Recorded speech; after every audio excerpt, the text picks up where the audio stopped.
എന്തേ ജീവിതത്തിൽ ഒറ്റപ്പെട്ടു പോയി എന്ന് തോന്നുന്നുണ്ടോ? ആരും എൻ്റെ സങ്കടങ്ങൾ അറിയുന്നില്ലല്ലോ എന്ന് കരുതി നിരാശനായിരിക്കുകയാണോ? ഒരിക്കലൊരു വ്യാപാരി തൻ്റെ സമ്പാദ്യമായി ഭവനത്തിലേക്ക് മടങ്ങി വരുന്ന സമയത്ത് കള്ളന്മാരുടെ കയ്യിലകപ്പെട്ടു.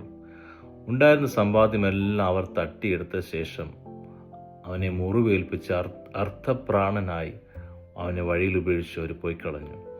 അവരുടെ കണക്കൂട്ടിൽ ഇങ്ങനെയായിരുന്നു: ചോര വാർന്ന് കുറച്ച് കഴിയുമ്പോഴത്തേന് ഇദ്ദേഹം മരിക്കും. അതുകൊണ്ട് തന്നെയാണ് പുരോഹിതൻ അവിടെ നിന്നും പോയി കളഞ്ഞത്.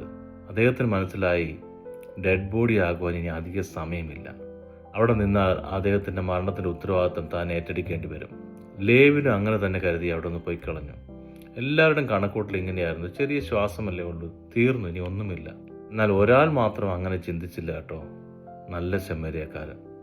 ആരാണ് ഈ നല്ല ശമരിയക്കാരൻ? കർത്താവായ യേശു ക്രിസ്തു. അവൻ നിന്നെ വഴിയിൽ ഉപേക്ഷിച്ച് പോകത്തില്ല കേട്ടോ.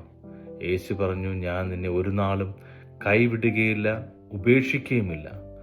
നിന്റെ ഏത് പ്രയാസമായാലും, ഏത് പ്രതിസന്ധിയായാലും, ഏത് വിഷയമായാലും നിനക്ക് യേശു ക്രിസ്തുവിൽ ഇറക്കി വയ്ക്കാം.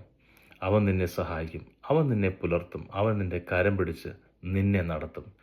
ഈ ദൈവം നിന്നെ ധാരാളമായി സഹായിക്കട്ടെ. May God bless you.